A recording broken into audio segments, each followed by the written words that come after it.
Nobody talks about this, and the ones who do usually get it wrong. There is a version of Arabian history that most people have never seen. Not because it was hidden exactly, but because the story got simplified over time, cleaned up, made to fit a certain image. And the image most people carry in their heads when they think of ancient Arabia looks nothing like what the evidence actually shows. So, here is a question. What if the Arabian Peninsula, one of the most important regions in all of human history, was not always what we imagine it to be? What if the people who built its earliest civilizations, who walked its trade routes, who sailed its seas, were far more connected to Africa than anyone tells you? What if ancient Arabia and ancient Africa were not two separate worlds at all, but one continuous human story? That is not a theory. That is just geography. Look at a map. Really look at it. The Red Sea is not some massive ocean. At its narrowest point, the strait called Bab el-Mandeb, Africa and Arabia are separated by less than 30 kilometers of water. 30 kilometers. On a clear day, you can see across. Ancient people did not need a reason to cross that water. They needed a boat and the wind, and they had both. This is where the story starts. Not in a library, not in a theory. It starts at the edge of the water, where two continents almost touch. The Red Sea was never a border. It was a road. For thousands of years, people moved back and forth across that water the way people today take a bus between two neighborhoods. Fishermen, traders, families, communities whole and broken up and remade on the other side.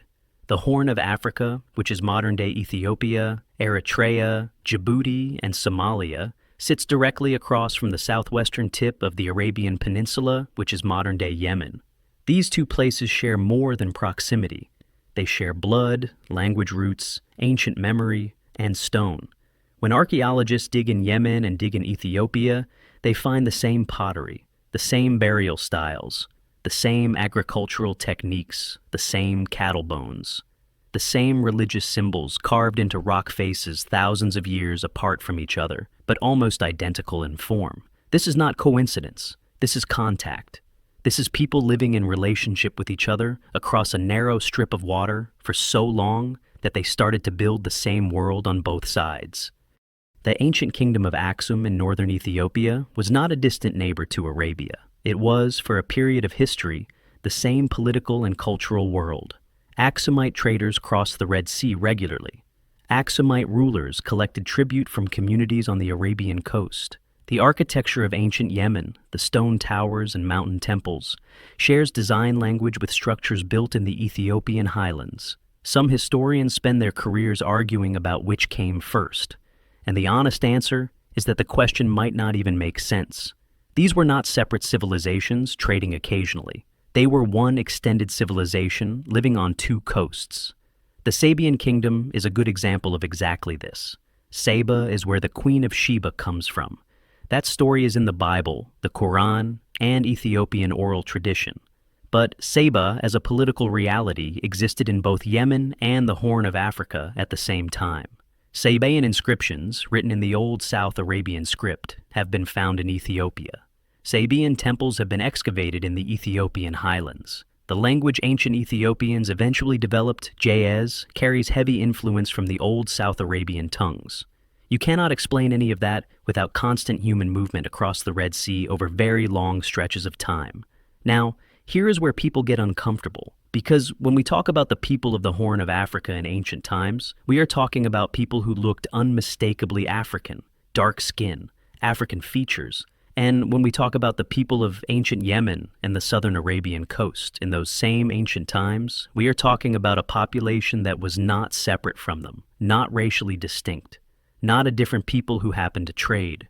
We are talking about communities that were interbred, mixed, overlapping, shared. The ancient world did not think about race the way the modern world does. That framework came later, built to justify specific political arrangements that needed biology to back them up.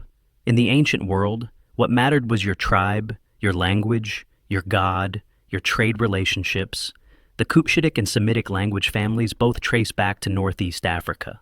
The word Cush itself, which appears throughout the Bible and ancient records, refers to a region that stretched from what is now Sudan down into the Horn of Africa. And Cush had direct relationships with Arabia that were not incidental, but structural. Cushitic communities traded with Arabian communities. Cushitic labor, knowledge, and culture crossed the Red Sea. In some ancient texts, the distinction between a Cushite and a South Arabian is not always clear, not because the scribes were careless, but because the reality on the ground was genuinely blurred. These were neighboring people who intermarried, traveled, worked, and built together. The trade routes make this concrete. Incense was the oil of the ancient world. Frankincense and myrrh from southern Arabia and the Horn of Africa were worth extraordinary amounts in Egypt, Mesopotamia, Rome, and Greece. The route those goods traveled is called the Incense Road, and it ran through Yemen, up through the Hejaz region of western Arabia, and across the Sinai into the Mediterranean world. The people who controlled that route were fabulously wealthy. The kingdoms of Hadramaut, Sheba, Qataban, and Maine grew rich on it. Their cities had running water, multi-story buildings, irrigation systems that turned desert into farmland. But the incense itself came from two places, the southern coast of Arabia and the forests of the Horn of Africa, which means that from the very beginning, this trade was a joint enterprise. African gatherers and Arabian merchants, African forests and Arabian ports, African sailors and Arabian navigators. The prosperity of ancient South Arabia was built on a partnership with the African continent, not a transaction with it. There is a difference. Look at who controlled the sea. The ancient sailors of this region were overwhelmingly from communities that straddle what we now call the African-Arabian divide. The people of coastal Yemen, coastal Oman, the Hadrami diaspora that would eventually spread across the whole Indian Ocean world, these were not pale-skinned people in the popular imagination of ancient history. They were dark-skinned seafarers, people of the sea who looked recognizably African to anyone from a distant land who encountered them. The Romans had a name for the whole region around the Red Sea and the Horn of Africa. They called it the land of the Ethiopians, using Ethiopia in the Old Greek sense, which meant the land of the burnt-faced people. That term was applied to communities on both the African and the Arabian sides of the Red Sea, because to a Roman observer sailing that coast, the people on both shores looked similar. Same complexion, same general culture, same economy, same world. This is not a small footnote. This is the foundation.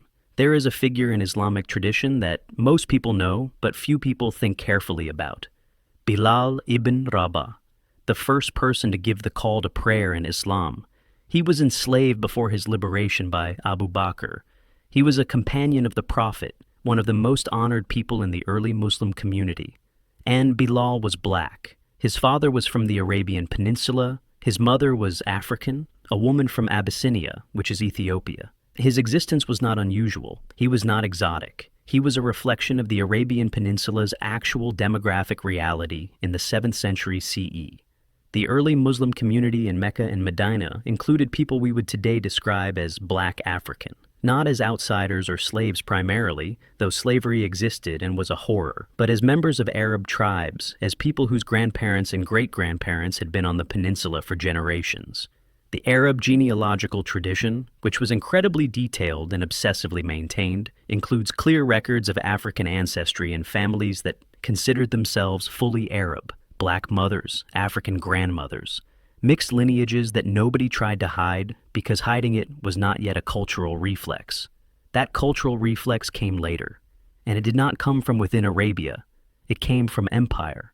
When the Umayyad Caliphate expanded and eventually became a massive political structure stretching from Spain to Central Asia, the question of who was at the top of the social hierarchy became politically urgent.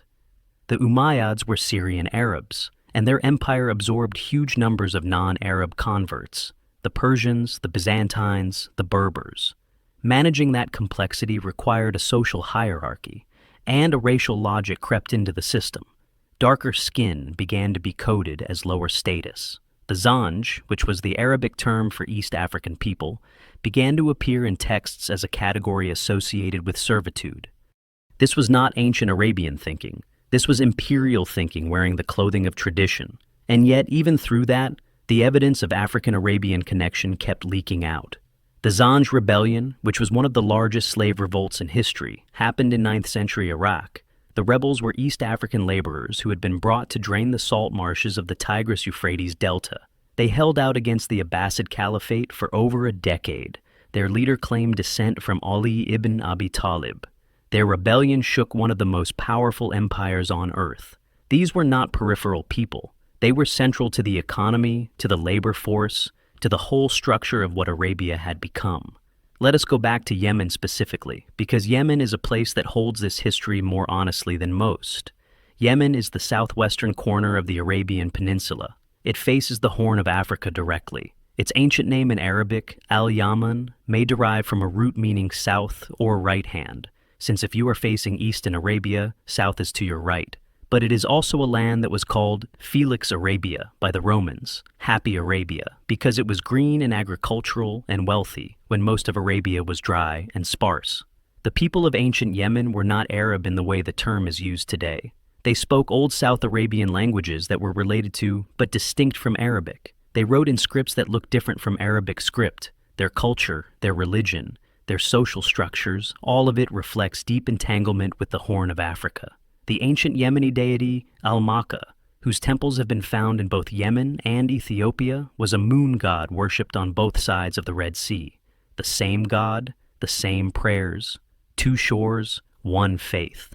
Modern Yemeni people, despite centuries of movement and mixture, still carry significant East African genetic markers. Studies of Yemeni genetics consistently show ancestry links to populations from Ethiopia and Somalia. This is not ancient history that faded. It is present in the bodies of living people. There are also communities in Yemen today that are called the Akdam, a marginalized group who are visibly of African descent and who face discrimination in Yemeni society. Their presence is sometimes explained as the descendants of ancient African migrants or of enslaved people brought across the Red Sea at various points in history.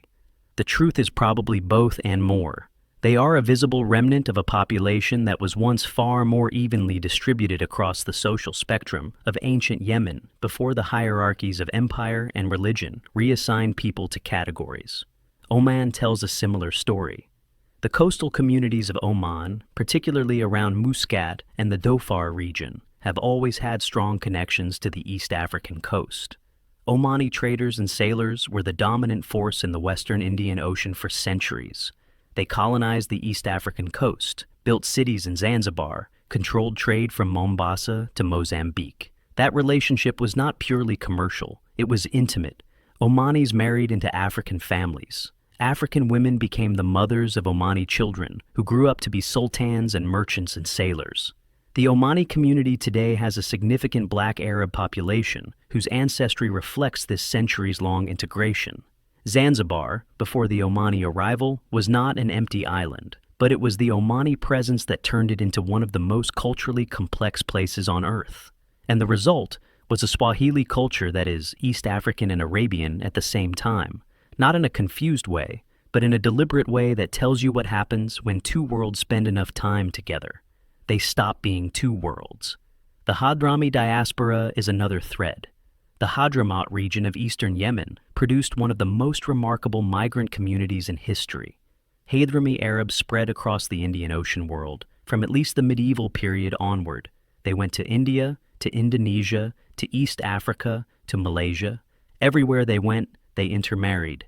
In East Africa, Hadrami merchants married into Swahili families, into Somali families, into Comoran families. Their descendants became community leaders, religious scholars, local rulers.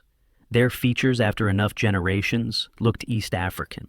Their culture was a blend that does not come apart cleanly. The Hadrami model shows you what ancient Arabia and ancient Africa were doing, long before anyone wrote it down carefully. The Red Sea was a place of constant human circulation, not occasional contact. Now, talk about Cush directly, because Cush does not get enough attention in this conversation. Cush is mentioned over 50 times in the Hebrew Bible. It appears in the Table of Nations in Genesis as a son of Ham, making it one of the foundational peoples in the ancient Near Eastern worldview. Cush is usually identified with what is now Sudan, particularly the ancient kingdoms of Nubia, including Kerma, Napata, and Meroe. But Cush in ancient texts sometimes bleeds into territories further east. There are references to Cush across the Red Sea, to Cushite communities in Arabia, to connections between the Cushite world and the Arabian Peninsula that are not fully mapped but are consistently present. The kingdom of Meroe at its height controlled trade routes that reached into Arabia. Meroitic merchants were not strangers to Arabian ports. The goods that flowed through the Cushite kingdoms, gold, ivory, iron, cattle, exotic animals, ended up in Arabian hands and from there went to the Mediterranean. The Cushites were not distant suppliers. They were active participants in the same commercial and cultural network. There is also the question of the ancient Sabaean presence in Ethiopia, which we touched on earlier, and what it means in reverse. If South Arabian people were in Ethiopia, there were certainly Horn African people in South Arabia. Migration is rarely one-directional. The linguistic evidence backs this up. Ancient Ethiopian and ancient South Arabian languages share a common ancestor, and that ancestor was spoken by people who lived in a region that straddles what we today call the African-Arabian divide. The separation came later. The origin was shared. Now let us be honest about something, because honesty is the whole point. This is not an argument that Arabs were black. That sentence is too simple, and it is also wrong in a way that matters. Arabs today are a diverse group. There are Arab people who are very light-skinned. There are Arab people who are very dark-skinned. There are Arab people who look Mediterranean, Levantine, Mesopotamian, Central Asian, North African, Sub-Saharan African. That diversity is not an accident, and it is not recent. It has been the reality of Arab-speaking populations since before the term Arab even meant what it means now. The argument here is different. The argument is that ancient Arabia was African-connected in ways that are fundamental, not incidental. That the early populations of the Arabian Peninsula, particularly the South and West, shared deep genetic, linguistic, cultural, and economic ties with the peoples of the Horn of Africa and Northeast Africa. That the Red Sea was a corridor of human movement, not a barrier. That the African contribution to Arabian civilization was not peripheral, but structural. And that contribution got erased, not completely, not everywhere, but systematically enough that most people today, including many Arab people, have no real sense of it. The erasure happened through multiple mechanisms: imperial hierarchies that devalued African ancestry, later racial ideologies that seeped into historical writing from the colonial period, a tendency in modern nationalist historiography to draw clean lines around peoples and cultures that were historically messy and overlapping, a preference for origin stories that feel singular and pure rather than plural and mixed. But the evidence does not cooperate with the clean story. The genetics does not cooperate. The archaeology does not cooperate. The ancient texts do not cooperate. The very faces of people in Yemen, in Oman, in the communities of the Arabian coastal plains do not cooperate. There are scholars who have spent decades on this. Edward Ullendorf, who studied the relationship between Ethiopia and South Arabia extensively, wrote that the connections between the two regions were so deep and so early that trying to assign priority to say which influenced which fundamentally misses the point. They were one world that later became two. The separation is the historical event, not the connection. Jacqueline Pirenne, who worked on ancient Arabian inscriptions, noticed that the oldest identifiable civilizational activity in South Arabia showed consistent cross-Red Sea cultural exchange. Not influence flowing in one direction, but exchange, two active parties. More recent genetic work, including studies published in journals dealing with human population genetics, has repeatedly shown that Yemeni and other South Arabian populations carry African genetic lineages that predate the Islamic period by thousands of years. This is not the signature of the slave trade. This is the signature of ancient population mixing that goes back to a time before recorded history, which means the connection between Africa and Arabia is not a medieval story or an Islamic story, or even an ancient historical story. It is a prehistorical story. It goes back to the earliest modern humans spreading out of Africa and across the world. The people who first walked into the Arabian Peninsula came through the Horn of Africa. They crossed at Bab el-Mandeb, and they carried Africa with them in their bodies and their cultures. Everything that came after, the Sabaean kingdoms, the incense trade, the Red Sea sailors, the Cushite connections, Bilal in Mecca, the Hadrami diaspora, the black Arab communities alive today, all of it is built on that original movement. Africa did not influence Arabia from outside. Africa is the beginning of the Arabian story. That is the thing nobody tells you. The image of Arabia as a place that was always separate from Africa, always distinct, always the other side of a divide, is a modern construction. It was built for modern reasons by people who had modern interests in keeping certain stories apart. But the ancient world did not honor that construction. The ancient world moved freely across the Red Sea, mixed freely, built freely, and did not consider it unusual or exotic that the people on both coasts shared blood and language and God and trade. The black Arabs who exist today in Yemen, in Saudi Arabia, in Oman, in Kuwait, in Bahrain, in the whole Gulf region are not anomalies. They are not explained entirely by the slave trade, though the slave trade brought millions of Africans into Arabian communities, and that history deserves its own honest reckoning. Many black Arab families carry a pre-Islamic, pre-trade route African ancestry that connects them directly to the ancient world described here. Their presence is continuous, not imported. When you see a Yemeni man who looks like he could be from Ethiopia, when you see a Zanzibari Arab who sounds Swahili but claims ancestry from Hadramaut, when you see old photographs of Red Sea port communities and cannot immediately tell which side of the water you are looking at, you are seeing the surface of something very deep. You are seeing what the world looked like before the lines were drawn. The Red Sea is a road. It has always been a road. And the people who built civilization on its shores built it together, from both sides, for thousands of years, before anyone decided the road was supposed to be a wall. That is the history that got buried, and buried things do not disappear, they just wait.